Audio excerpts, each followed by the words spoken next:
Way to go. Welcome to Garden Talk with Sally at Talk with Sally.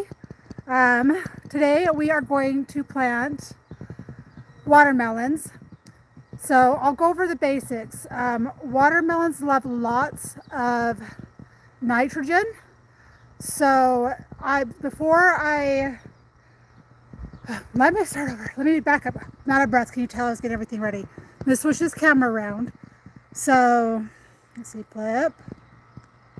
All right, so down here, 2 days ago, I emptied the fish pond. I am not late. Okay, backing up, starting over. Focus, ADD person. So, watermelons love lots of nitrogen. Tomatoes do not. So, I treated the soil differently. 2 days ago, I took the water from my fish pond and I drained it into the soil and let it soak in. Oh, hi, Kyle.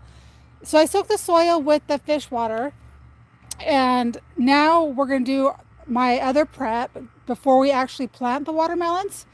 So I've never tried this I've done it with my tomatoes and my peppers, but I haven't tried my fish and my coffee grains and my eggshells. But this year we're going to try it. Hi, Squid. So we're going to try it and just see how it goes. And I was thinking, maybe I'll just do it in 3 holes, but I'm going to do it on 4. So I've got 4 holes dug. You see, they're 5 feet apart. Watermelons take up a lot of space. So so you need to have them 5 feet apart, and they're a garden hog. So you want to spread them out really good. So we're going to start like we always do, and we're going to do the first hole. As soon as I can get this set up here, let's flip this camera back around. Hi, Mike. Lex Tacos. All right, so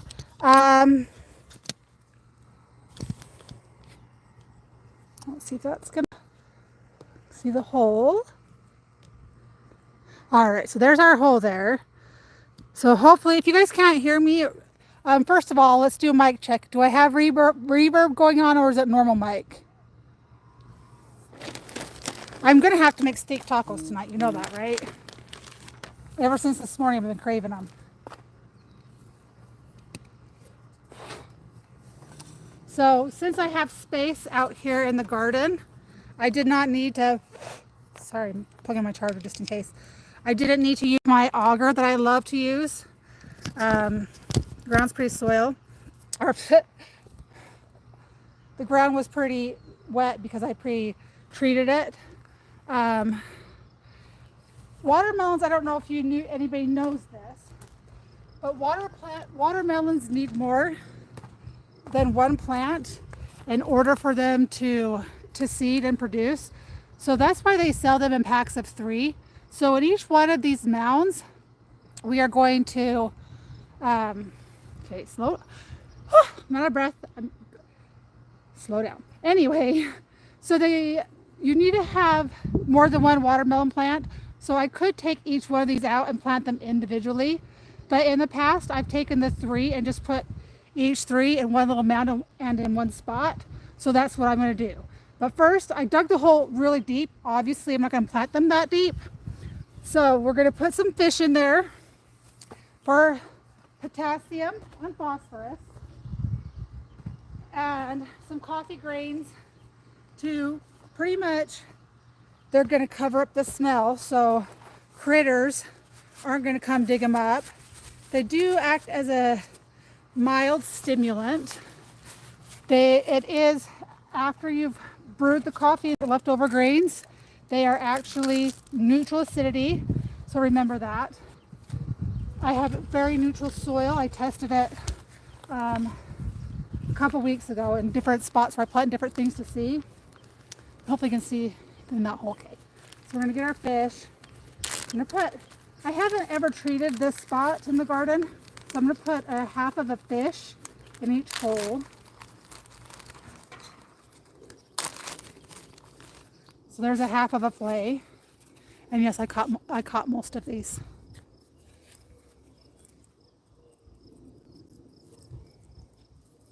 and I filleted them.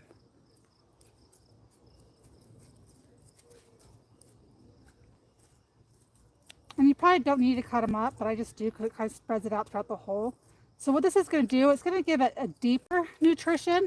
So it's going to gradually, as the plant needs this stuff, it's going to go and get it. The plants will seek their nutrition however they can, as long as you provide it for them. But they do like lots of phosphorus. So I will give these plants, I'll water them with the fish water. So I'm going to put half an egg in there, half of an eggshell, with some coffee grains. Another thing that watermelons really like is they like really sandy soil, and this soil is kind of clay-like. So the topper part is a lot more sandy, but not quite as much. So I'm actually going to fortify it with some soil to kind of mix it up. So I'm going to take it on this mound over here. Can't tell if you can see the mound. I don't think you can. And I don't have my computer out today, so it's going to be just slightly harder for me to see. If you have questions, though, just please let me know.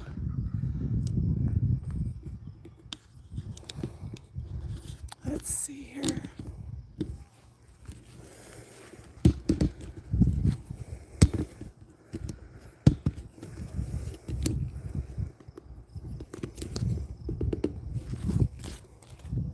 All right, now you can see the mound better over there.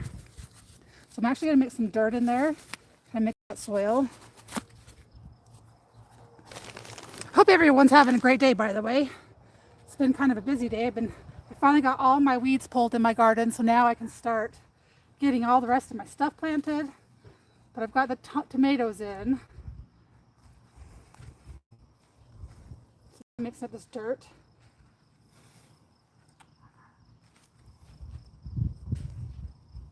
The soil is actually really good out here. I did a couple burn pits out here, so there's some ash in this soil. And it's just wood burning. No chemicals, no plastic, no metal cans or anything like that. Oh, I don't know if Amos is in the chat right now, but Amos was asking me why with fertilizer, why don't just use cow manure for fertilizer or some kind of manure.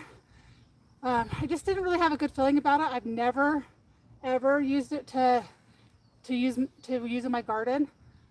So I got curious about it today, and I actually found out that there's a product called Grazon, and Grazon is something that they put on like grass fields and hay fields, and then the cows graze on it. And that chemical from the hay will actually ruin your crop. It'll actually, if you used manure or goat manure and they eat hay, you need to make sure that wherever you get your manure from, you need to ask them if they use the product called Grazon. It kills weeds, but still allows the grass to grow, kind of like Roundup, but the opposite. So it's a broadleaf killer, but the cows poop it out and it mixes in the soil, and it'll actually destroy your soil for, I think, 4 or 5 years. There's things that you can plant. There's like, you can play, beans will help take it out of the soil, and there was one other thing, but I think it was like beans. But anyway, the one farmer who I was watching ended up hauling all of his soil out, like his topsoil, and bringing some new soil in. And then he took that hay soil the hay and the manure that he used, he put it around his pond or in different areas of his yard where he didn't want weeds to grow. So that's how, even being digested through an animal, that product coming out still impacted the ground. So yes, go organic if you can. That's why I do, this is like a lot more work. If I didn't take the time to cut up fish and put eggshells in there, dig my hole deep, I would have been done planting my garden like a week ago. But to give them a good start and to have a good yield, It's important to do it right. So now I'm going to cover this hole up. I'm just kind of making sure I'm mixing up the soil to see if it's not tough. So remember to, you can't just plant one watermelon plant because there's male and female parts. You need more than one plant for it to flower or to not germinate, but for the bees pollinate.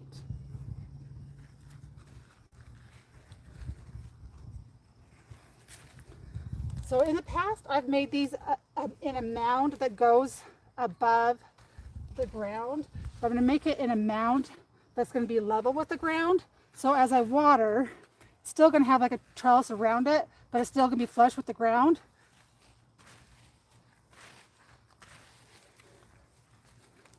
Feels like it needs just a little bit more soil.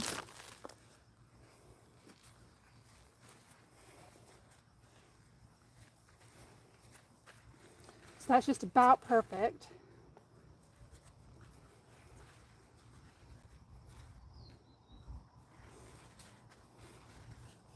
Feels nice and fluffy as I'm squishing it. And that's what you want. So watermelons like free flowing dirt. They like to build a move around. So if you have something like pumpkins and your squash, when you water them, every time the stem touches the ground, they'll actually send down a root and it'll absorb nutrition through that.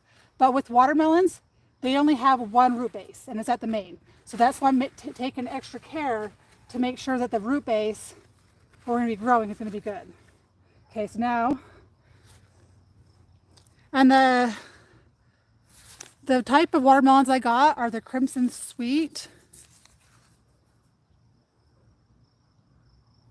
Yeah, my yard is really small, but my actual backyard is super tiny, and I just try to utilize my space. There's a lot of different things you can do, which I probably tomorrow I'll show one where you can do like 3 sister corn and plant green beans, and then either a pumpkin or a summer squash in the middle of it.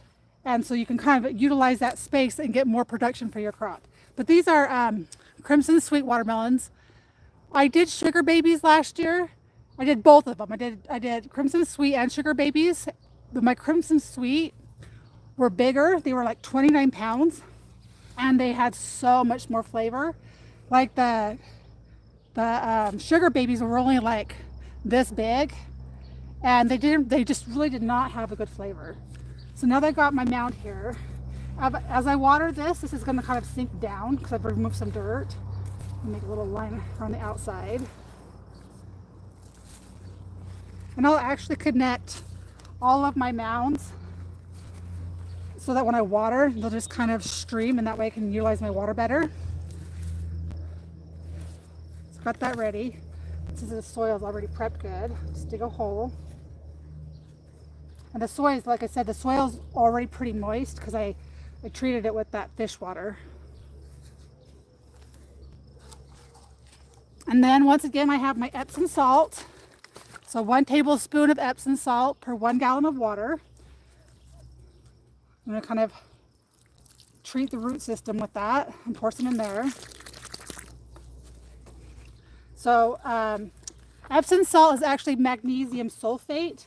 It actually mimics rain. I'm going to kind of gently unbound these roots because they're pretty bound, but I don't want to be rough with them. Watermelons are kind of a little bit more fragile than other plants. And so I'm just going to plant them flush with the ground. I can already tell it's not too tall.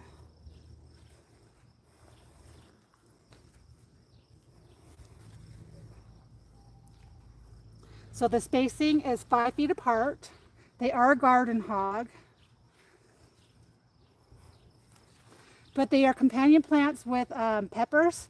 So as they run and they encroach on my pepper space, I'll just kind of weave them through there because they'll actually act as some shade and some foliage for some cover. So there's one down.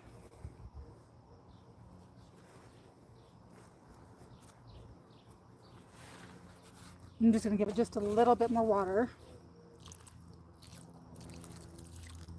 And watermelons like lots of water, hence the name watermelon. So it's important to make sure that you plant or that you water them and you keep an eye on them every day. They don't need to be watered every day, but they need to have plenty of water. And then another thing is, if you live in a climate where it gets lower than 70 degrees at night, don't try to grow watermelons. Yeah, I think it's a lot, Grifty. I can't remember how much it is. I never paid attention to how much water things need. I come out and I look at my plants. For me, it's more instinctual. I water deep. I don't necessarily, so down low, there's always water.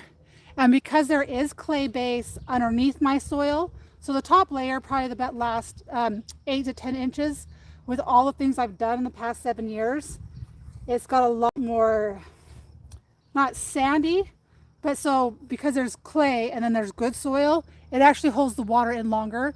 So those are things that you have to take into consideration. You don't want to overwater plants and you don't want to underwater. Overwatering, they'll start to turn yellow and they won't grow as well. And then underwatering, you can tell because the leaves are wilting. So if the leaves are wilting, then give them some water. At least that's my gauge. All right, let's move on to the next one. See, that was easy.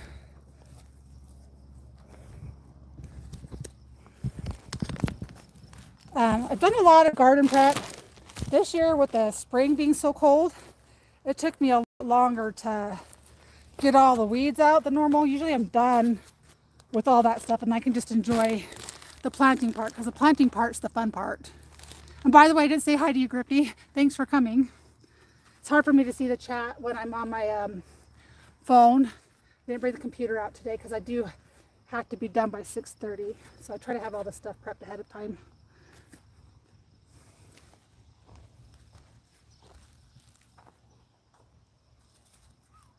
And then, so I got 4 holes dug and I've only got 3 plants.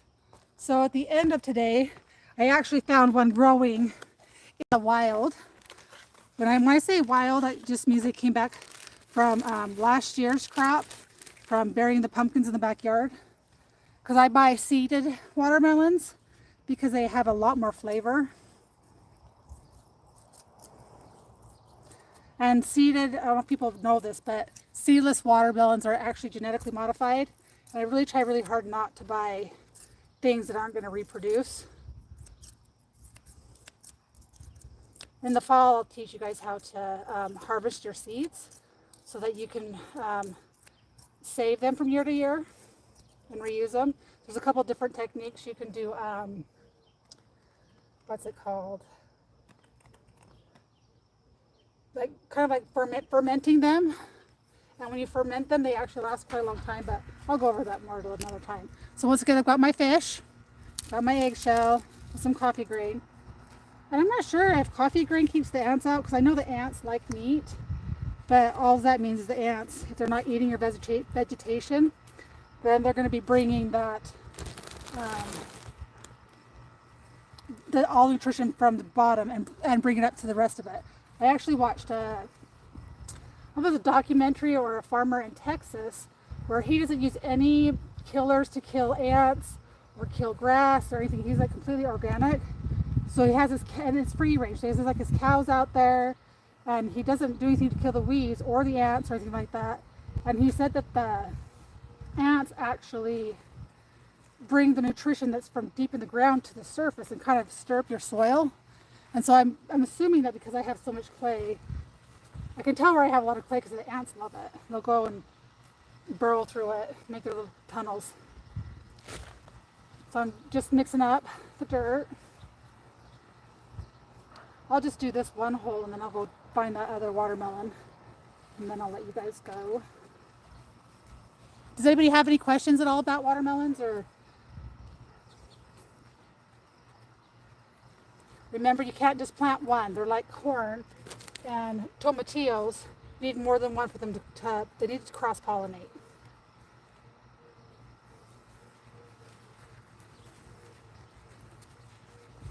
This spot had just a little bit more clay, so I'm just mixing up the dirt extra good with my hands.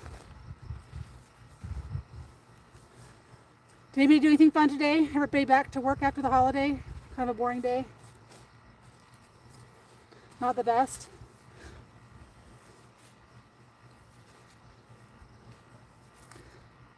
It's crazy. Yesterday was like chilly outside. I had to wear a sweatshirt.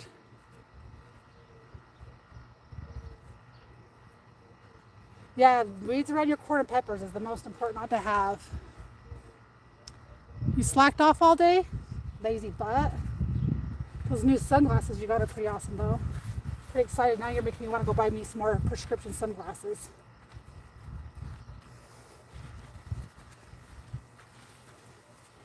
And it sounds silly that I'm going through here. I could tell through my hands, like if it smushes together like that, it's too much clay. So then I'm just gonna add a little bit of soil and kind of break it up. It's kind of like mixing up dough.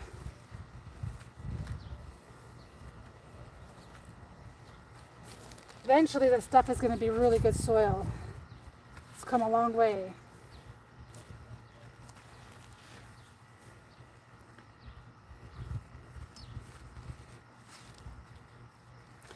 Does anybody in chat know what zone your garden's in?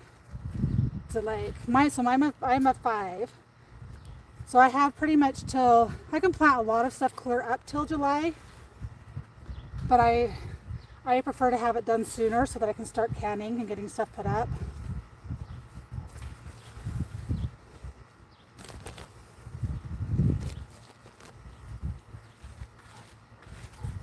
All right, that's gonna be pretty good. You can tell how hard the ground is. I can't move it with my hands.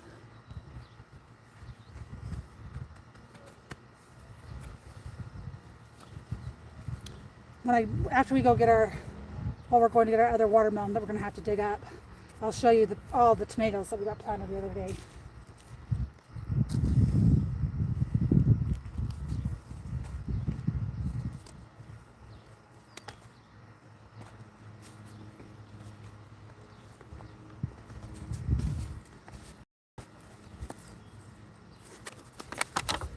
I save all of my containers from year to year. These are pretty wet, so we put a little bit on the bottom, loosen those roots up. Once again, that's the Epsom salt, and Epsom salt is just magnesium sulfate.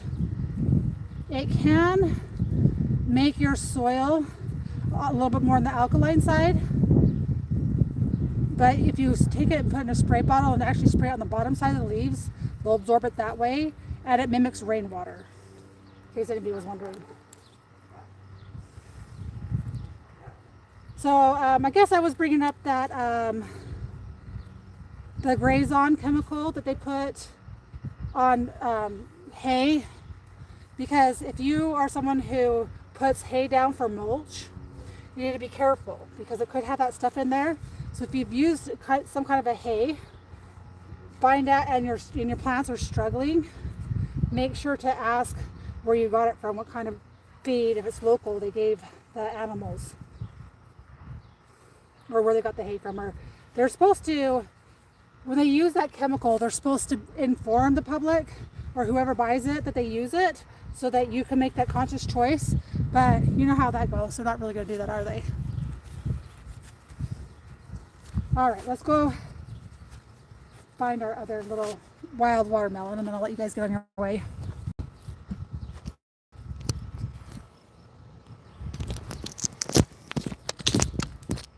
Uh-oh.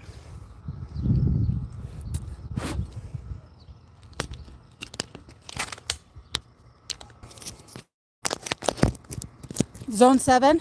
So that's more, is that Florida? I don't know if my mic died. Hold on, let me make sure my mic's still working. My transmitter came out.